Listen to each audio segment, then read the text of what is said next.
On doit suivre le mouvement pour satisfaire le client, quoi. Je sais que mon orge, je vais la boire dans ma bière après. Ça fait quand même plaisir au niveau des agriculteurs que le consommateur lambda, il prend en compte l'agriculteur. On suis fier. Oui, on est fiers.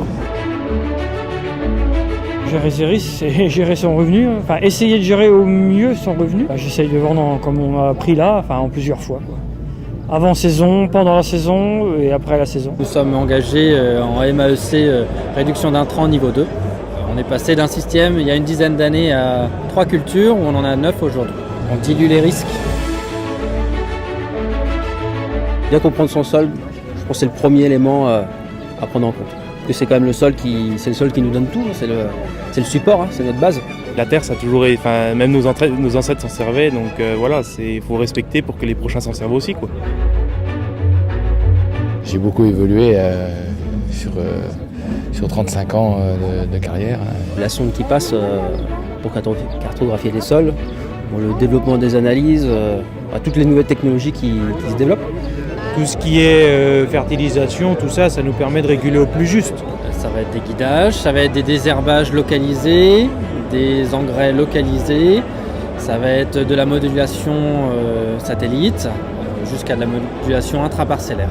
L'agriculture est en pleine métamorphose de toute façon.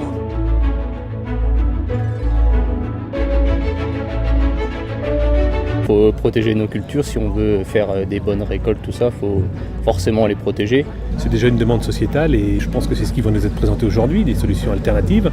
J'espère que c'est ce qu'on va voir aujourd'hui dans la journée. C'est vraiment quelque chose qui est impératif et puis bien connaître aussi le développement, les cycles des plantes, ça je pense que c'est garder les principes de base, quoi. Après, le but, c'est de ne pas polluer, donc en agriculture raisonnée. C'est faire attention à l'environnement, les produits, faire attention à tout ce qui est phytosanitaire. Il y a des fois, on n'a pas besoin de traiter, il n'y a aucune pression maladie, on ne traite pas. C'est bien parce que ça touche beaucoup de points. Des ateliers comme aujourd'hui, il faudrait quasiment que ce soit ouvert au public. Le fait de confronter des idées, de s'informer, de se cultiver, de s'ouvrir vers d'autres horizons, ça peut être que bénéfique.